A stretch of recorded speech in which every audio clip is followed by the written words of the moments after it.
Hey guys, you're listening to a podcast that is not yet named. I'm Lauren. I'm Jeremiah. And we had this crazy idea. Oh, actually, I had this crazy idea yesterday for us to do a podcast. And I was all hopped up on caffeine, but Jeremiah did say yes. So I guess it wasn't a totally insane idea. Thus is life with Lauren. Yes. So the whole goal of this podcast is to talk about karate and how it has impacted our lives up to this point and how it continues to impact our lives outside the dojo, our businesses, our decision making, all of that fun stuff. Right? Absolutely. Right. Okay, cool. So all our intention was with this particular episode was just to intro ourselves and why we are important or not important. Just so you have some background of who we are. And then that'll kind of lead us into topics we touch on from there. Heck yeah. True dat. All right, so Jeremiah, I'll have you start. Can you just tell us like what got you started in karate and what kind of karate you do? I do Shotokan Karate, JKA. Honestly, my mother had a friend whose daughter did Shitoru in Okinawa, and I always thought it was cool, and she made her black belt while we were there. And then begged my mom for a couple years, and she just kept on saying no, said I wasn't really, committed to it.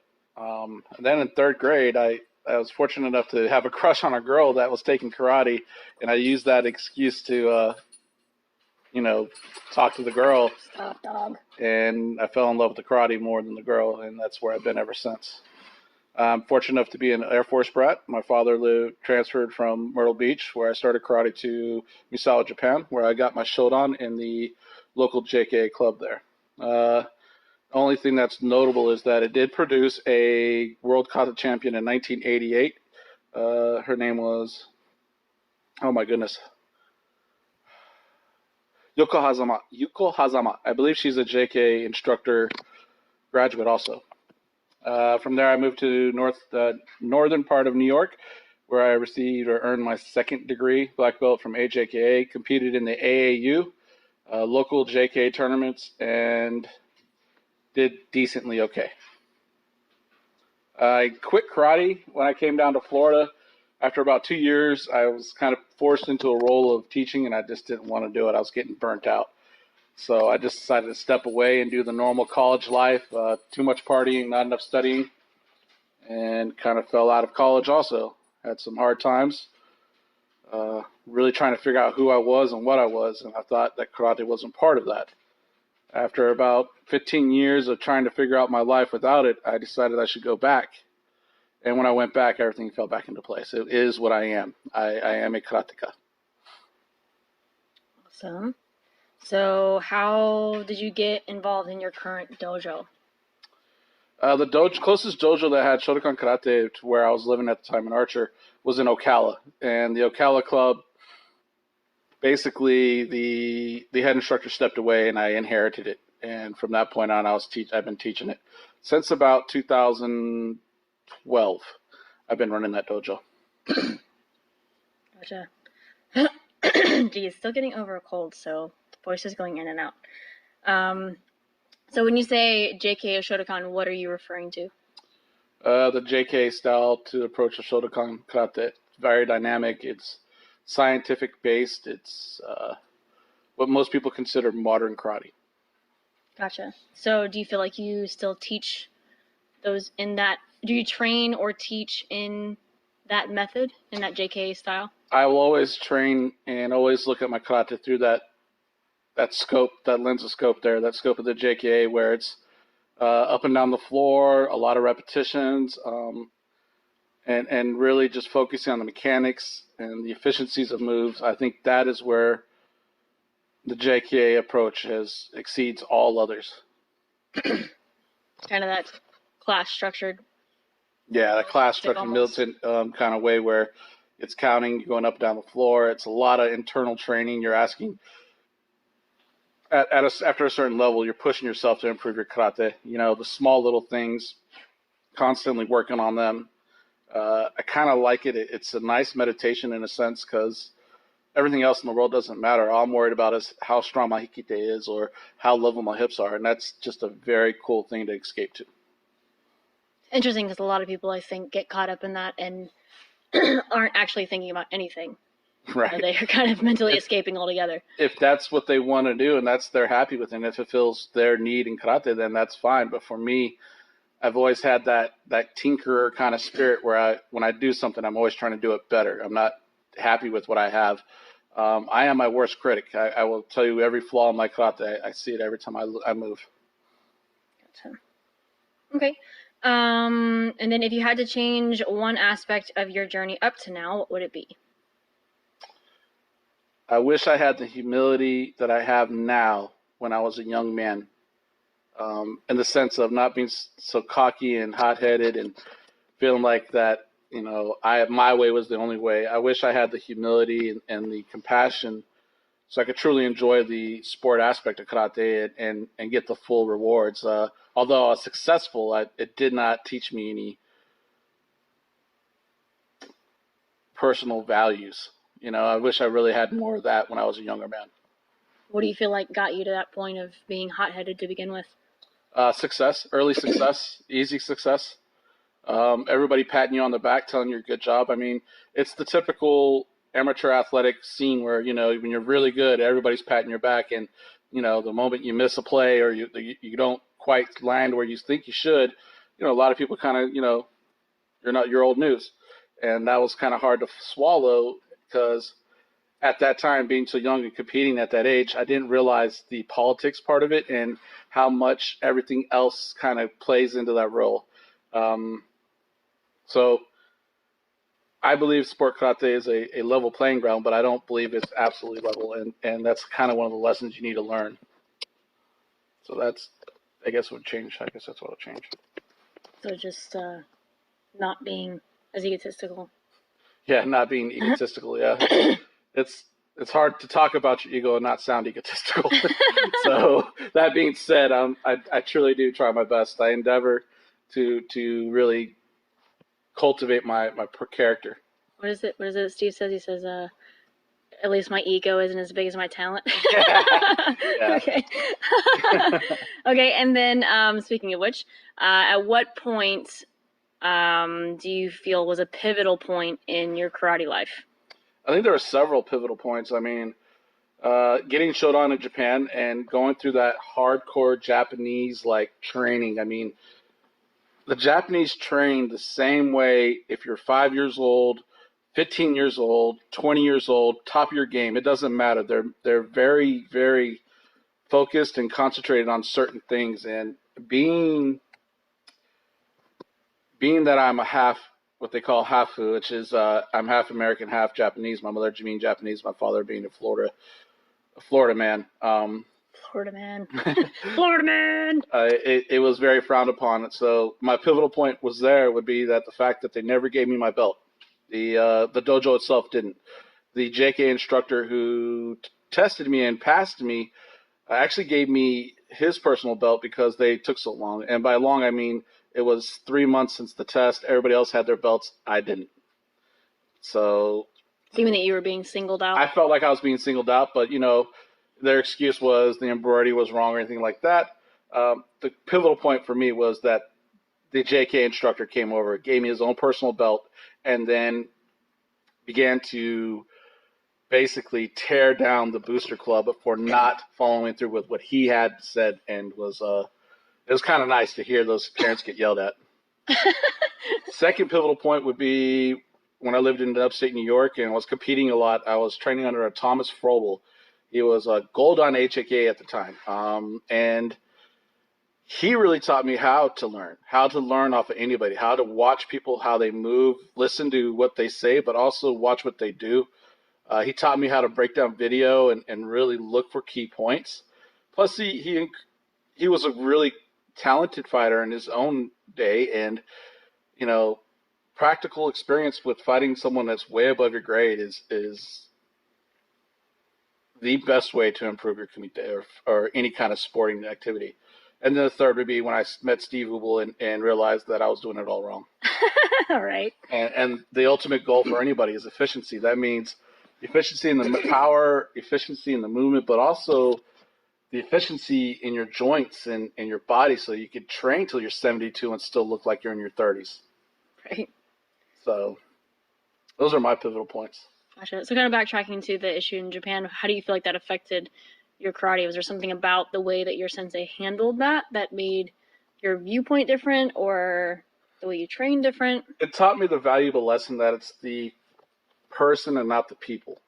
That it's the person that's being a jerk to you. It's the person that's holding you back. It's not the people. The Japanese culture wasn't holding me back. It was the ignorant Japanese people in positions of power that were taking advantage of their own power.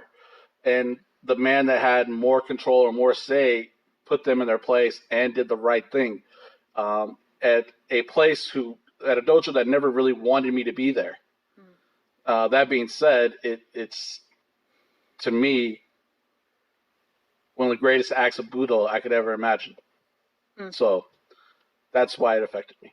The Japanese way of teaching karate and their mechanics and the emphasis and the discipline of repeating something over and over for years is the other thing. That's just, you can't, once that is instilled in you, you can't get rid of it. Gotcha. Okay. So obviously we're still figuring this out. We probably should have introed like in general first. So we're two like, we both train Shotokan karate. We live in Florida. We're married. Yes. We have 2 dojos. We do have 2 dojos, yep. We've actually, between us, had 4 small businesses. We currently have 2 dojos and a dog that was scratching herself insanely just a couple minutes ago. That's why that sounded like a bell. Both of us are sandan, and both of us have a passion to get better at our craft. So I guess we could sum it up as that we're karate craftsmen. Yes. Karate doer people. So, Lauren, you've been asking me questions. What got you started in karate? So I actually did the girl thing, and I did dance from the age of 4 to 8. And then I also did baton from the age of 5 to 9, and I hated it because I am not very coordinated. Actually, 5 to 10. I'm not very coordinated at all, and I never got good at it, so I hated that. But my dance teacher moved, and there was not much else to do, and we live in a very small town. There's literally very little for people to do here. So there has been one martial arts school with any prominence within the past 30 years, and it was a Shotokan Karate Club. And my brother actually went there when he was a little boy, when he was like 4 years old. I think he was the youngest student our teacher had ever accepted at that point. That was in 1989. So my brother's 8 years older than me. So a number of years later, my mom's like, hey, do you want to do karate? And I was like, heck yeah, because Dragon Ball Z and, fighting and stuff, because we were totally into that. So at 9 years old, I walked into the dojo, and I loved it. I trained. I didn't move around like Jeremiah did. I actually I trained in the same club pretty much my whole life. I trained I started at 9. I tested for Shodan at the age of 13, almost 14. Actually, right before I turned 14. And it was weird because there was actually 5 girls. One woman and 4 girls, and we all tested, and we were the first Shodans from our club in its 20 years prior existence. So that was pretty awesome. But I was one of the few who stayed. The other 4 eventually dropped off, and I continued to train until I was 16, tested for Nidan. We were never an affiliated club, but we had a neighboring club, actually one state up, that we ended up going, and I tested there and, stuck around for a while, continued to train, and ended up becoming this kind of lonely thing because I was the only person my general age and rank training, due to a number of different reasons, but it became really hard. I had a teacher who, he wasn't the head instructor. He was a friend of our head instructor who would devote his time to training us on Saturdays, and a lot of times it was just me and in the last hour. So you'd train like 2.5 hours in the morning on Saturday. But he was devoted, and he didn't charge us a dime. And I trained with him actually until from the time I was, I think 10 or 11 until I was 22. Um, yeah, so I stayed in the same club. When I got into college, I I didn't drop out the way most college kids do. I just wasn't in the dojo as often. It was a little bit harder, and that was partially due to being busy and partially due to being in a sour relationship where the person didn't want me to be in the dojo, and that also made it hard. But luckily, the teacher that I had had all that time, he was actually coming to my house to train me. So that was probably what kept me in it. If it weren't for Glenn, I don't really know where I would be, if I would still even be in karate now. So yeah. So what's appealing about karate to you? What's the thing that kind of made you like it? So when I was a kid, it was, I was very aggressive. I grew up in a household with mostly men, living besides my mom. So, everything was about physical dominance, actually. And I honestly believed that until I was in my early 20s, that everything was about being physically dominant over somebody else. So I think that was empowering to me. Ultimately, I realized that that's not the case. That you don't always have to be that way over people. But then also, seeing the way that you could be physically powerful just by understanding mechanics and basically giving yourself a mechanical advantage over someone else. Understanding better timing, understanding better positioning. If it's coming down to like an actual hand-to-hand combat scenario. But then in general, I karate made me fall even more in love with human movement, and that's kind of my obsession, is human movement. That's why I think I'm equally as happy doing karate and other things. But karate is still kind of the number one. So doing kata and just working on the small aspects of movement and trying to hone those, that's kind of the most appealing part. How does that affect your approach and training? So it's really funny because when I was a teenager, well, actually, when I was a kid going into teenage years, probably up until I was probably 18 or 19 years old, it was always like train hard, train fast, do the strongest you can, don't try to bull through everything, but we were trying to be better, faster, bigger, faster, stronger. And learning more about mechanics, timing, all that kind of stuff, actually caused us to decide, hey, we should train slower. And I say we, I'm referring to Glenn, who was teaching me at the time. We decided that I should take a much slower approach to training. So sometimes that gets boring. Sometimes it was mind numbing, but it did give me the ability to kind of slow things down. And I think of everything in like shapes and lines. So if you look at all of your movement as being on a timeline, if you're moving too quickly, that timeline is compressed and you can't see the individual pieces on the timeline. But if the timeline is stretched out because you're moving slower, then you can see all the individual pieces. So it's easier to fix the things that you need to fix. So it's kind of the approach that we have to take in general, because the way that we're headed now, we definitely have to slow things down. With that answer, I'm gonna go ahead and ask you, who's your biggest influence in your karate life? It would honestly, at this point, it would definitely be Steve Wubel. I mean, before that, it was my teacher Glenn, and we would look to lots of different instructors for guidance. I'd go to a couple seminars here and there. Actually, I'd only gone to a couple seminars before the first time I had ever seen Steve Sensei for the first time. Which, quick piece of trivia, Jeremiah and I actually met at that was your first seminar, right? 2000. It was the first seminar we both went to that featured Steve as the instructor. That was the first time we met too. Anyway, because we're both originally from Florida, sort of. But so yeah, he has the biggest influence, and I think it just has a lot to do with not just his ability to fully justify every single aspect of what he does, which to me is important, because everything to me is like a mind thing. Everything's analytical. It has to have reasons for doing something. It can't be mindless, because my mind never stops. But then, to see him moving that effectively, and then to have him as kind of a solid reference point that has been so, it's been pivotal in my karate life, especially. It was harder earlier on because, the first time I met him, I was 17. And my teacher Glenn and we were trying to look over seminar videos that he had taught and try to understand what it was he was getting at just by watching the videos. And man, we were so far off. So getting to actually talk to him a bit more helps. Jeremiah knows this because he actually trained some with Glenn too. Yeah.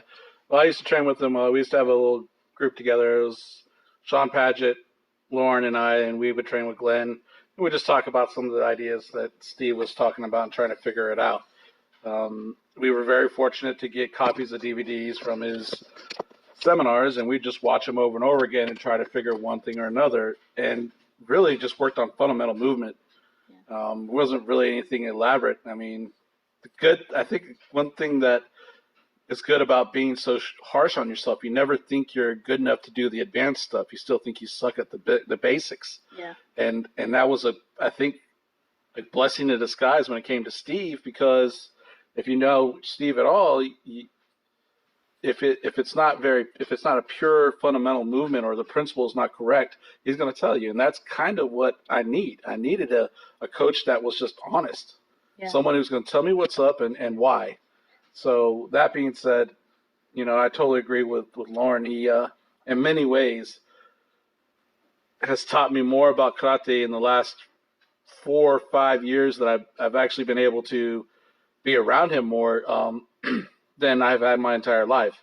Although I think my teachers in each part of my karate life were pivotal. They were there for a reason, and if I didn't have that reason, I couldn't get to where I am now. I truly believe in that.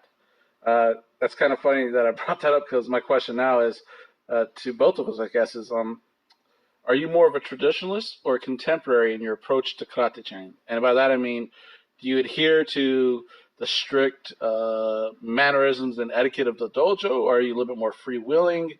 And in what ways are you that way? So see, I have a hard time whenever people make references to contemporary or traditional, because I'm not sure what era they're referring to. So what we usually think of as traditional, I think would maybe be 70s, 80s, early 90s, the way that things were done. But the descriptions that I've gotten from prior to that, 50s and 60s, it honestly sounds so much more contemporary than what it is now. And maybe I'm misinterpreting something, but the approach to breaking things down, understanding it on a technical, very minute level, that was done so much more prior to the 70s and 80s. And I think that one of the theories behind why karate became so militaristic was because, it was spreading across the world, and they had to have a way to unify a lot of what they were teaching. I can't remember who said that. I heard that from somebody else, so I might just be making this up. But they were saying that the reason that it became like that, we were military people, is because it was spreading to the States, and they had to have a way to simultaneously teach large groups of people. And the only way to do it was big, large, everybody's in lines, everybody bows at the same time, which, I guess the Asian culture is like that as it is anyway. But so anyway, to your question, are you asking the way I train or the way I teach, or just the way your dojo is? Okay, so we're contemporary in the respect that it's not like a militaristic run dojo. We have discipline, and we're run obviously we get in lines, and the kids have to make sure their toes are on the same line, and have to look neat, and they have to bow to your sensei and all that fun stuff. But it's not just counting up and down the floor. There's a lot of explanation, a lot of questions being asked. We do break off and do our own little individual things. I honestly I find inspiration from watching the way that other martial arts train, watching jiu-jitsu guys and judo guys. From what I've seen, it looks like they break off more and do more individual type training, and I really like that because I think there's so much value in that. So it's kind of a blend, and I feel like you and I kind of train that way too. We're Yeah. definitely not traditionalists when it comes Yeah, to our own training. I think it's more like a modern fusion of traditionalist and contemporary. Yeah. I'm a traditionalist when it comes to certain etiquette in the dojo. Be respectful of other people's space. Those things. But at the same time, I'm contemporary because I don't really force you to wear a gi, and you don't have to bow to every black belt that comes on the floor. And, Yeah. It's not that big of a deal Yeah. when it comes to that. It's just when I guess the best way I could say it is I tell the kids when it's time to work, we have to be serious, and when it's play, you could be who you are as long as you are respectful. And some people will say that's really contemporary, and then other people, for me, that's just the way I was raised in my dojo in Japan. We were allowed to be ourselves until yoi. Once yoi was said, it was all business. We had to get down to work, and that's how I like to run my dojo, and I believe that's the culture we're trying to bring. And we're saying kids, but we obviously teach teens and adults as well. It's just you always have Come on, kids. let's be real. Kids are on the forefront of your mind. Well, the kids are the ones that you try to get them to fall into structure by the time they're teens and adults so that we can have fun in the teens and adults class. I mean, let's be real. Real karate training and getting into the deeper, more maybe violent or dangerous stuff is not really brought up until the teenage adult class. The kids class know how to punch, they know how to kick, they know how to do that really well. They know how to move their distance and all that, but they don't understand to what extent we're doing it. And I guess that's my justification for keeping, I guess, kitty karate. I think sometimes I make too many references to, yeah, you would just like break his arm like this, or you just punch him in the face like that for the kids, and they kind of look at me like, whoa, we're doing that? And I'm like, yeah, you should talk to your mom about that. Right. I guess the last question for tonight would be, so I guess maybe lead into the next podcast if we have one. If we actually want to do this. Yeah. Really sitting on our couch and the dog is bothering me and Jeremiah's like kicking the I'm basket nervous. of clothes. I'm a little nervous, so I'm moving the laundry basket around. We're like praying it doesn't rain so you can actually hear us on this phone. Yeah. I guess the next question will be, do you cross-train in different arts? Do you cross-train in any kind of martial art outside of Shotokan Karate? Martial art, not really, no. I mean, it's not that I haven't done other stuff like here and there. So, it's funny you mentioned, it seems like everybody who does Shotokan, like, started in some weird related style, like you did Shitoru. Our dojo actually, when I was growing up, had lots of different instructors because our teacher, our head sensei was always traveling. So the guy who ran the basics class was a Shitoru guy. So we actually learned Shitoru type basics. That's actually where a lot of my bad habits come from because we learned from a different style. Sorry, Shitoru guys. That was the way he taught it. But then he also did some weapons stuff. So we learned some weapons from there. Beyond that, I don't really know any weapons. I've done I think the only Aikido stuff I've done was with Rick Houghton. We've done joint lock jujitsu related things, in self-defense things, but honestly never really anything consistent as far as martial arts goes. What about you? I was in a special program in Japan. They had like a foreign exchange kind of thing with the military kids in Japan, and I was fortunate enough to have this be part of a judo program. And for like 2 weeks, I think it was like 3 or 4 sessions, I got to train with these judo club. And to be honest with you, it really opened my eyes to what we do in karate, and some of the throws and some of the movements to just start to make sense. I don't know if I'd go back and mess up.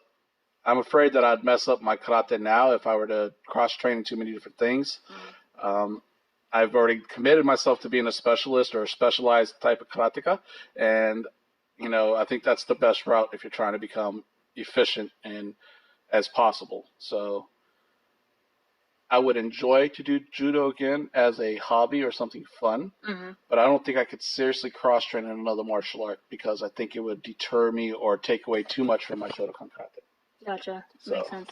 It's really interesting, just kind of a side note. We noticed this before, how a lot of the early MMA guys, like UFC guys that were really successful, it seemed like they all started in just one martial art and they did really well in that one martial art and then they just added an additional one. Doesn't it seem like it was like that? Like more like Machida and they had like that. a foundation they added to it. But now it's like people who are doing MMA literally just came up in MMA. They just did like multiple things. So I kind of wonder, like, if you pit those guys against the original guys, who would come out as being better? I understand they have to have like they have to have a lot of tools in their belt, but I wonder if being more refined in one area actually gives them an advantage.